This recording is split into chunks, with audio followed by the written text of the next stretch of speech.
A Clint, and it's going to be Ying on that R-lock, which we saw so effective, and the Selena finally let through, and there's my daughter, Aria, my baby. She made it here. All right, having a lot of fun. Let's send it over game 2 and get us started here in our grand finals. So sorry, Rain Day. I don't know if your daughter needs to watch this next game here because it's going to be an absolute bloodbath. It might be above the age limit for this one because we are expecting an absolute brawl. Huge contention for both roaming supports here. Glue is an amazing pick into this lineup, but the big issue is, are you going to be able to build the right items at the right time? There's a lot of magic damage on the side of TS for this early game, and eventually that Clint is going to be a bigger problem. Absolutely. It's also about how do you cut through, right? Against this composition, you need to win in the early game, and that's why the Selena pick is going to end up being massive if utilized properly. Can they utilize it, though? That's the question. The Esmeralda almost holds a complete monopoly up top when it comes to tempo. It is, and that's the thing, right? We're going to see how this game has to progress because there's also counterplay to a lot of the different problems that we're going to experience. If you look at the emblems, at least looks pretty standard all the way through. Season Hunter, at least for the Selena. And now First Blood going to be achieved here as Kai's finds the kill. And now, with this lead, this is what we're expecting, right? This is why I was talking about the support so often. Those deaths, they're kind of the only people who can walk up and do what they can do, but Blink is a lot more expendable in comparison to Sawa because they need that Wrath of the Dryad. That's the tempo we were talking about, though, yeah. For Team Spirit, they're going to have to wait a lot.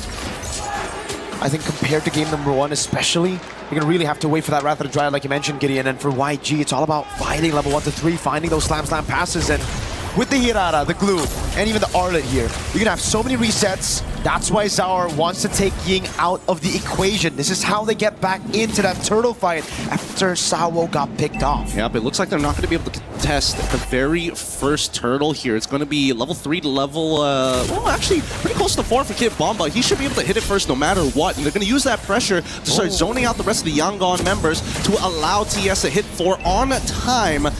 However, Sunset Lover, not there yet. Do they need to walk up to get the EXP? No, they're going to rush this. It's such a good decision for them. Now, retreat battle is still going to be Zaur.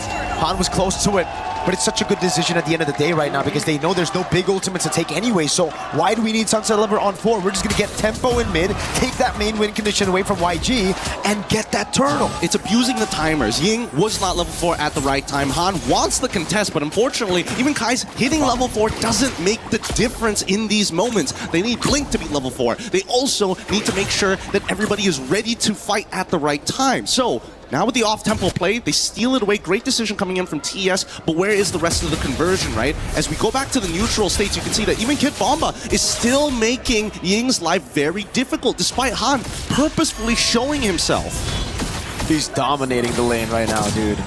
And they're able to... Whoa, that's so wild. There are no other ults to take. To be fair, it's either that or the final slash, right? Yeah. You're not going to take the Blazing Duet. Well, honestly, we don't know. Yeah, maybe later in the game when you're desperate and you need to be able to kind of peel away from Sanji already on top of you, then maybe. But even so, at least with the battle spell, Sanji understands that he's got the Purify to work with. I just don't know how this lane is going to go for him. He's playing the lane well, right? But Hiko's got this freeze on him for this point, at this point of time.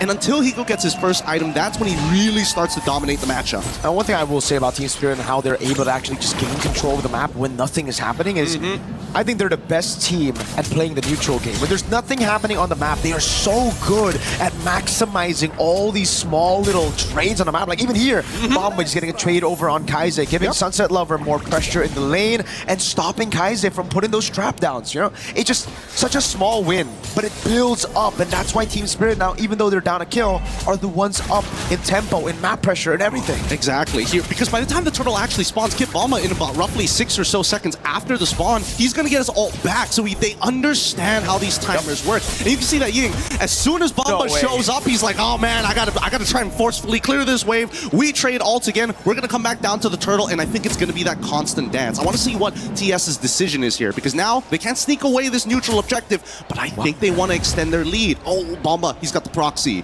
And Sunset, that's the reason he stole that Abyss Form. Man, Sunset with the Flicker out from the stun as well. It's a proxy up top now. Did they go for the Red Trace? Out with the Flicker and the Wrath of the Dryad in the backline as well. It's going to be the jump on Sunset now with the steal and the slam slam in the pass as Sawo gets away in time. He's going to be taken low though. Sanji with a blazing red takes him low, takes him out with Ying. They want to punish it even further here. They're not done just yet. The arrow lands over on Hiko, and it's Ying with a punish on the vengeance. That's what you want to see. Just continuous CC after CC just to give that extra bit of bonus damage coming in from Ying.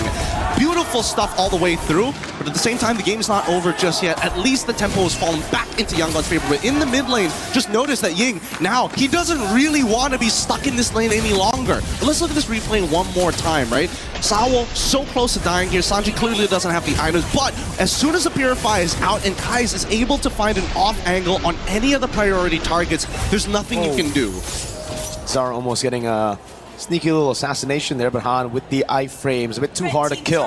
I think what we need to talk about, Gideon, is the fact that Team Spirit intentionally took that fight a bit long. Kid Bomba, though, the final slash lands on him, but Ying doesn't have the vengeance again. Bomba now able to get the shielding in time. Han cannot take him out. That's got to be frustrating. It's now 3 series in a row where he just can't kill Bomba. It's annoying because you can tell that Ying, he was thinking about jumping this, and Han was like, no, give me the kill, sir. Please, please, I need this right now. You're already 2-0. I'm 0-2. Just give me a little bit of gold, and it could make the difference here. And that might have just costed them a lot more than they would have imagined here. But you're absolutely right. We have to go back to before the fight. Bomba didn't go for the rotation straight up, even though he had a tempo advantage over Ying. He stayed and he cut, he proxied deeper. So it was almost as if Team Spirit knew they weren't going to take that fight. They were just trying to prolong it so that YG can't get their early snowball in time. And not to mention that they're utilizing their threats, like Sawa walking up and faking the movements, trying to throw as many feints just to get YG to react. Is Sawa in trouble here? He shouldn't be in trouble, right? Yeah, he's totally fine. And he's able to get a little bit of his health back. This is why Beleric is just so annoying to deal with. Very similar to Glue in a lot of senses, but just can't fight as often as Glue. Bomba opening up again. This time around, it's going to be Team Spirit with a man advantage. Grouping up, but they have to split up. Remember, Blink can find that AoE. Now Blink with a mount down. It's going to be Ying caught in the deadly magic. The volley starting with the Wrath of the Triad lands on everybody. Hey, the combo is good, and now they're using a Clint to cut through the rest of them as Kid Bomba, making sure that Sanji can't even walk up to auto anybody else. I am your bullet sponge. Don't look at anywhere else, please. Ying is isolated. He's chasing all alone. Wait, that's not Ying. That's Blink. Now the blazing red coming through, and it's actually all planned, calculated by Blink, capitalized on by Sanji. Bomba's going to be able to look for that compensation, though, as now they go for the turtle. 2-1 in turtles, in neutral objectives, but TS, stay busy. It's Sour up top of the turret. Man, this is a tough matchup. I was wondering whether Hiko on this Clint was a good option. They wanted to win the lane, which technically they sort of got, but they still can't deal with Blink. If Blink gets on top of Hiko, it's kind of over for his life. Even if he does actually have the flicker, he's got to time it perfectly. For the rest of the team, at least for TS, it's about peeling, and even so, they don't have the correct answers, right? I don't think Kid Bomba or Zara Egoist or Sunset Lover wants to be the one getting pulled away, but that's the thing, right? Yangon, they're trying to keep it tricky. Blink getting on top of Sawo initially, pretty good idea, but unfortunately, where do you pull him to? Blink with a walk up again, stun over. Sawo gets caught by the arrow, the final slash lands on Bomba. He's trying to capitalize now with a blast pass, brings him all the way back to Han, and he gets the Sky Piercer stack. Better target priority. That's exactly what we want to see from the YANGON Galacticos here. You don't want to pull Sawo into your team, but Kid Bomba, you know what? Without Purify, let's do it. How the heck is the lead? So little. 1,000 at this point, right? Like we would expect at least 1,000. Another arrow in mid. Kaiser with the flicker out. Blink was looking for that slam. Finds it on Sawo. Again, chained together with the Abyssal Arrow. Sawo hasn't moved in a good 5 seconds. The Living War, the Living Sentinel, the Living Tree is still holding strong. But Sanji also now realizing he can't waste any more time. As much as we've commended TS for actually not only dragging out games, but they are so good at being efficient with their time. Yangon are starting to pick up steam at this stage of the game. First helm already complete from Glue. Berserker's Fury finally on top of the endless battle. Not sure if the Rapid Boost is going to keep Hiko alive, but man, this mid-tier 1, you can see that both sides, they really want to crack it open. And Spirit are trying to play on the other side of the map every time, reacting to YG really well. Sanji using the BMI, the deadly magic does land in the end. Now as Han's going to be isolated from the rest of the team. Sawo able to get the taunt down on Blink as Bomba goes in, but it's going to be the final slash landing on Sunset Lover. Caught by Ying, taken out by Han. The Abyssal Arrow goes wide as Han goes in again. is able to escape, and YG will utilize this man advantage to rotate straight into the neutral objective. Oh, the red herring here. Ying showing that final slash to Kimbamba as if, yeah, I'm looking for you. No, I'm going to go for somebody else.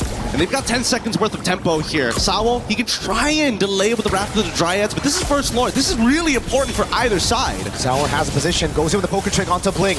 Oh, arrow lands again, baits out the Purify from Bomba as Blink gets the pass. Now, that's a Swift Trinity completed by Sanji. Very quick at 10 minutes. Honestly, not a bad idea for Bomba to actually absorb the arrow early on, predestined to fight, knowing that Sunset Lover is coming back up and he has that Purify, because you can see that Yangon, they want to react to this.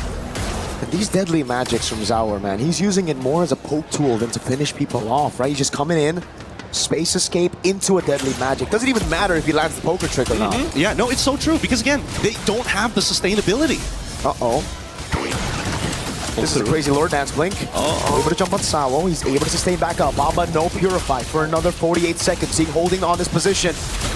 And Sauer's too far. On with the red tree, securing the neutral objective. The Sunset Lover Sawo goes with the Wrath of the Dryad, but he's going to be all alone. And now it's the rest of the team who's going to take him out. Oh man, the Minesweepers just wasn't enough. Oh, the final slash! Lands on Sunset, his hand on a killing spree. And he's able to buy some time now. Up top, it was Blink who got the solo against Sauer. Oh my goodness, this is not going well for Team Spirit's Yangon. Now looking for some revenge after game number 1. Fine, technical prowess you can take, but we know how to fight, and they are fighting hella good. No Purify, final slash into the arrow. And Sanji picks up another kill. Double Holy Shielding down. What a statement here from Yangon that they are not going to lose confidence just because they dropped a singular game because they weren't able to fight. Now, because denied of that fight, they're getting extra messy. They're going to reach further than what TS expected. Can they actually get this? No, they don't have the minions. Cleared it out just in time by Team Spirit, but remember, that siege was YG without the Lord. They got the Lord, but they chose to just push in forward. Oh, it's a pretty big attempt here. If they can get an inhibitor, that would be great. But at the same time, see that TS, as much as they want to engage, they kind of need their flickers, and they know that Sao's flicker is coming up in 45 seconds. So at this point, how else can they look to delay this? They might have to sacrifice at least one of these inhibs. Yeah, it seems like they're going to have to sacrifice the top side, man. They're not even going to be sending all their members there. Protecting the far lane and the bottom lane, I think it's a wise decision. But still, for YG, they'll take what they can get. That's a Melfic gun now for Sanji. 12 minutes. He's strong, but the big game changer here really has been Kai'Sa as well as Ying. Those arrows have been perfect. Oh. Okay. Almost immobilization. Sanji with a Melfic gun, abusing it and able to find a turret in the mid lane. So that's 2 with the First Lord. Interesting. So Sunset Lover has been stealing away the ult coming in from Kai's just because it technically works as a morph. So when you have morph, you actually get access to the rest of the abilities, like the arrow, like the traps. So they've been trading back and forth here. But I think the big issue is the fact that Yangon has set the minefield every single time. In the previous Lord take, Zara couldn't even get in on the typical angles or off angles onto the Lord pit because of how many abyssal traps reveal this position. Looking at the items, Chastised Pauldron finally done. Done here is the first item coming in from Sawo, on top of the fact that he's got the Radiant Armor. Now it looks like he's building up to the Guardian Helm as well. In terms of the raw magic damage, they've got the burst. However, down by the bottom side, we look at Hiko, he's got 3 items too, but those positions are really difficult, especially when Blink has Flicker. He's just got to react. No chance. Still going to be very tough. And now it gets even worse for Spirit, because how are they going to catch Sanji? He has a Winter Crown very soon, already has that Melfic gun, is scaled past, I think, a lot of Team Spirit's own win con. So it will really take YG to make some mistakes for Team Spirit to be able to actually look for an angle to come back here. I think the worst possible scenarios is if they can chain CC off of the Wrath of the Dryads. That's one. The second dangerous one is getting hit by 2 Shadow Strikes from Sunset Lover and getting terrified. I think that's also probably the worst case scenario. Oh! Arrow lands on Sawo. They're doing a good job zoning. Zauer Ego is from this Lord. 15,000 HP on it. It's so good. The Wishing Lantern getting some really good poke here as they're looking to contest the angles from both sides. Ooh. Go Sunset Lover in the mid lane as well. That bottom lane is looking juicy for YG.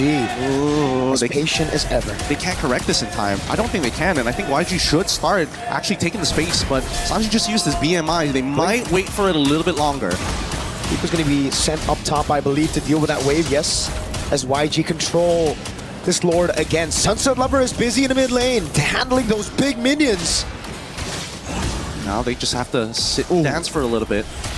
Even YG understand this is a dangerous 50-50 to be had, right? Level 15 to level 15, as much as they have iframes, Zara's Retribution, if well timed, could steal this and drag this game out longer than it should be. That wave in bot wasn't pushed properly by YG. Oh no! Hiko able to react in time to that flicker in the final slash. Hiko, that second skill, that catch could have just possibly won them a Lord. Because look at the bottom lane. That was so unlucky for YG. They didn't build it in time, and now it's building back for Team Spirit. Slow push, and Han cannot go down. It turned from an offensive assault to now a defensive assault, and TS now whole priority here. Yangon, you have a 5.7k lead, and yet they still can't get close to this Lord, not without having to worry about a bot tier 2 being traded out. And TS, they're so happy about this. They're dancing for days, and now they see Blink. Saul, he knows it's a tendency of Blink. He studied Blink's gameplay all throughout.